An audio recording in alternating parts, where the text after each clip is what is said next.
They never said it out loud. Not in the beginning. But I knew I was the disappointment. I felt it in the pauses between sentences. In the way they smiled wider for my sister. In the way they introduced her as our pride and joy, and introduced me as just Natasha. He was the star. I was the shadow. Growing up, there were two different standards in our house. For Clara, my older sister, everything was applause. Straight A's, celebration dinner, new job, champagne, engagement, full family vacation planned around it. For me, AB+ was not applying myself. A part-time job was a sign of instability. And when I tried to talk about my art, my poetry, my quiet love for things that didn't sparkle, they said I was wasting my time. Why can't you be more like your sister? That line was carved into my memory like graffiti on a bathroom stall. Ugly, permanent, and always there when I looked in the mirror. I didn't hate Clara. In fact, I adored her when I was younger. She was soft and brilliant and made it look so easy to be loved. She let me braid her hair and sneak into her room when I had nightmares. But even as kids, the divide was there. At every birthday, I got what she grew out of: her old clothes, her used toys, her leftover cake. They called it being practical. I called it being reminded I wasn't first. As we got older, the gap widened. I didn't get into the same top-tier college she did, so I went to community college for 2 years, saved money, transferred to a state school. I worked nights, studied by day, paid my own rent, covered my own books. No one asked how I was doing. But when Clara got a cold during finals, Mom drove 2 hours just to bring her soup. Every holiday I was expected to adjust. Clara can only come home on Sunday, so we're doing dinner then. If I couldn't make it, I was ungrateful, selfish, difficult. There was always something wrong with me. My tone, my timing, my silence. They never remembered my birthday without Facebook reminders. Never once visited me in my apartment, not even when my ceiling collapsed during a storm. But when Claire moved into her condo, Dad helped paint every room. Mom baked her 3 casseroles just to stock the freezer. I wasn't bitter, not yet. I just started getting quieter. By the time I hit 26, I had learned how to fade. I showed up, smiled, kept the peace. I learned what not to say, which topics to avoid, how to deflect questions without sounding resentful. I wore neutrality like a second skin. But the complaints never stopped. You're too sensitive. You make everything harder than it needs to be. You just don't try hard enough to be part of the family. It didn't matter how much I compromised. I was always too much and never enough, at the same time. Then came the Sunday dinner that finally snapped something in me. Clara was visiting for the weekend with her fiancé. I had been working overtime all week and still made the effort to come. I brought a bottle of wine, cheap but thoughtful. I complimented the roast. I listened to Clara talk about wedding venues, smiled at the jokes, passed the salad. And then Mom said it. It's just nice to have both our girls here. Though sometimes I wish Natasha made more of an effort to stay connected. I blinked. The room got very still. Clara looked down, awkward. Dad sipped his drink. Mom just smiled like she hadn't said anything cruel. I had shown up. I had shut my mouth. I had played the role. And still it wasn't enough. That night I drove home in silence, pulled into the parking lot of my building and sat in the dark for almost an hour. Something inside me wasn't breaking. It had already been broken. But for the first time I stopped trying to glue it back together. They didn't want me to be me. They wanted me to be less messy, less quiet, more like her, less like me. So I made a decision. I would give them exactly what they wanted. Nothing. At first, I didn't disappear completely. I just stopped answering right away. I let texts sit unread. I skipped a few weekend dinners. When Mom called, I let it go to voicemail. I wasn't trying to punish anyone. I just wanted to see how long it would take for someone to notice that I wasn't rushing to please them anymore. They didn't notice. Or if they did, they pretended not to. 3 weeks went by before Clara texted. Hey, Mom says you've been quiet. Everything okay? I typed out a dozen responses and deleted all of them. Instead, I replied, I'm fine. Just busy. She sent back a thumbs up and never followed up again. Meanwhile, I pulled back even more. I stopped bringing wine to dinners. Stopped driving across town to help Dad with tech stuff he could easily Google. When Mom asked me to drop by, to help with Clara's bridal shower setup, I said no. Just that. No excuse. No apology. Just, no, I can't. The silence on the other end of the line was almost satisfying. What they didn't realize was that I had already spent years doing things for them they never knew about. The dentist appointments I scheduled for Dad because he kept forgetting. The private physical therapy sessions I helped cover when Mom didn't want Clara to know her insurance had lapsed. The emergency vet bill for the family dog, $900 I paid from a rent fund I never got back. The quiet transfers. The favors. The picking up and cleaning up and stepping in when Clara was too busy to be the golden daughter they praised. I didn't do those things for praise. I did them because I thought it would earn me a place. And when that didn't work, I kept doing them because it was the only way I knew how to belong. But now, I was done. One by one, I peeled myself out of their lives. I stopped offering to help. Stopped covering the costs they didn't even realize I was covering. Stopped being their silent foundation. And for a while nothing happened. Until everything did. Started with Dad calling in a panic. The electricity had been shut off at the house. He blamed the billing system. Said something about autopay. But I knew better.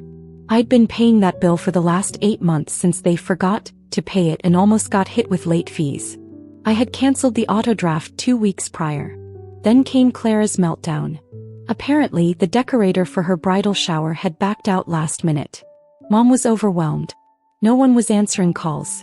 Clara cried to me over voicemail. 3 minutes of her voice cracking, asking why I was ignoring her, saying she needed me. Needed me. That was new. Then Mom called. Not to yell. Not to guilt trip. But to ask, softly, uncertainly, if I had time to help with some of the finances. Just until after the wedding, she said. It's been a tough month. I didn't respond. I sat with the message for a whole week before deleting it. The truth was they were struggling. Not because I left, but because they had no idea I had been the one holding so much together for so long. I had paid quietly, covered messes silently, and said yes when no one else stepped up. And now that I wasn't doing those things, the whole system began to tremble. It wasn't revenge. It was reality. They were finally living in a world where I didn't erase their consequences for them. And they had no idea how fragile everything really was without the person they always complained about. It took them almost 2 months to realize I was gone for good. Not just absent from dinners or ignoring texts, but truly gone. I didn't block anyone. I didn't make a dramatic exit. I simply stopped being available. I changed my number. I quit the group chat. I updated my address and told only the people who had ever asked how I was, not just what I could do for them. For a while it was quiet. Then came the accusations. Clara called me one evening from a friend's phone. I hadn't heard her voice in weeks. She didn't say hello. Just, what the hell is wrong with you? I blinked, caught off guard. She went on. You're punishing us because Mom made one comment at dinner? Seriously? You've always been so dramatic. So damn sensitive. I said nothing. She filled the silence. You don't just get to disappear and leave people wondering if you're even alive. It's cruel. Selfish. That word again. Selfish. It hung in the air like rot. I waited until she ran out of breath, then said, You never wondered if I was okay before I disappeared. Why now? She didn't answer. Because we both knew the truth. They only missed me when the things I did for them stopped happening. The guilt texts started pouring in after that. Mom's tone shifted from confused to pitiful to passive-aggressive. We didn't mean to push you away. Then, but you always make things harder than they have to be. And finally, family doesn't just walk away. But sometimes they do. Sometimes they have to. The final straw came in the form of a message from Dad. Short, cold, to the point. You've always been a burden. I hope you're proud of what you've done. I stared at the words on the screen for a long time. Not because they hurt, though they did, but because I realized I had spent most of my life trying to earn kindness from someone who saw me as an inconvenience. They wanted the version of me that showed up, shut up, paid up, and smiled on cue. They never wanted all of me, so I gave them nothing. I took a week off work, packed everything I owned into a rental SUV, and drove across 3 states to a new apartment with old hardwood floors and enough space for a quiet kind of life. No forwarding address. No invitations. No explanations. I didn't tell them where I went. Not because I wanted to hurt them, but because I needed to save myself. For the first time, I chose peace over proximity. Sanity over obligation. And for the first time in my life, I stopped waiting for them to see me. Because I finally saw myself. It didn't take long for things to unravel. Clara's bridal shower was a disaster. The decorator canceled last minute. The caterer showed up an hour late. The music system failed. And no one, not Mom, not Clara, not the extended aunts who always talked too loud, had a clue how to fix any of it. Because for years I had been the one who handled things. Quietly, efficiently, invisibly. The emergency calls. The quick errands. The late-night store runs for forgotten favors and extra wine. I had filled the gaps before they even noticed they existed. And now those gaps were wide open. After the event, Clara had a full-blown meltdown. She posted a cryptic message online. "It's always the people you love most who abandon you without a word." I didn't respond. But I saw the comments. People comforting her, asking what happened, offering support. No one asked where I was. No one tagged me. In their eyes, I had disappeared. And that disappearance made me the villain. A week later, Mom tried again. This time with a voicemail, her voice low and tired. "I know you think you're making a point. But you've really hurt Clara. And your father. And me. We needed you. And you walked away like we meant nothing. I don't understand how you could do that to us." It would have been easier if she'd yelled. If she'd accused me of something outrageous. But this quiet disappointment? This emotional manipulation wrapped in guilt? That was her real weapon. Always had been. I didn't reply. Then came Dad's turn. His text was sharp and cold. "The world doesn't revolve around your feelings. Grow up." That one didn't sting. Confirmed everything I already knew. To them, my absence wasn't grief. It was inconvenience. They didn't miss me. They missed what I did for them. They missed the ease I provided, the silence I gave, the way I made their chaos look manageable. And now, with everything falling apart, they needed someone to blame. I was no longer their scapegoat in person, so I became it in absentia. But what they never expected was that I had receipts. I had spent years pretending none of it mattered. The late-night calls.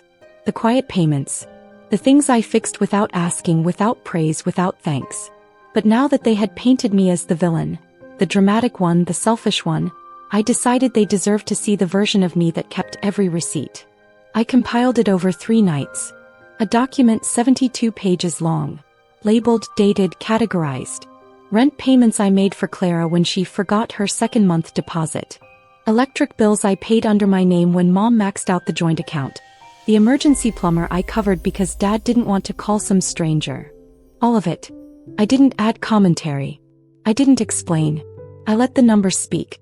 I titled the PDF "In Case You Forgot" and attached it to an email with a single sentence. I didn't disappear. I just stopped carrying the weight you never realized was mine. I sent it to Mom, Dad, and Clara. No greeting. No sign-off. The first reply came an hour later. "Clara, are you serious?" That was it. Then Mom, "Why would you keep all this? Are you trying to shame us?" And finally, Dad, "You think money makes you important? You've always been so dramatic." Still proving a point, I see. None of them said thank you. None of them said sorry. But I hadn't sent it for that. I sent it so they could no longer lie to themselves. For years I had been the fallback. The fixer. The invisible backbone they leaned on while saying I was the problem. And now, with one email, I shattered the illusion they had built so carefully. The one where I was always too sensitive, too complicated, too much. I never replied to their messages. Because I didn't need to argue. The facts were there. Their silence in the days that followed said more than any apology ever could. They had built a family on image. I had held it together with labor. And now, with me gone, they were finally seeing the cracks. Not because I broke anything, but because I stopped hiding the breakage for them. 3 days after I sent the email, Mom called. I didn't answer. The voicemail was soft, almost timid. "I didn't know," she said. "I wish I had. I'm sorry." She paused, then added, "Can we talk?" I listened to the message twice. Once as the daughter who had spent years aching for those words. And again as the woman who no longer needed them. I didn't call back. A week later, Clara emailed. It was longer than I expected. A full page of half apologies and layered justifications. She said she felt blindsided. She said it wasn't her fault Mom and Dad treated us differently. She said she never asked me to cover for her. But she never denied benefiting from it. And she never once asked how I was doing now. Dad never reached out. I think that says everything. I moved again. Just 1 city over. But this time I chose an apartment with plants on the balcony, sunlight in the mornings, and enough room for silence to feel like comfort instead of punishment. I started writing again. Not for anyone. Not for approval. Just for me. I started sleeping better. Cooking for one. Laughing at things that weren't bitter or sarcastic. I started becoming the version of myself I never had space to be when I was too busy filling in the gaps for people who never said thank you. Sometimes I wonder what they tell people when they ask about me. Do they say I moved away? That we grew apart? Do they say I was difficult? Sensitive?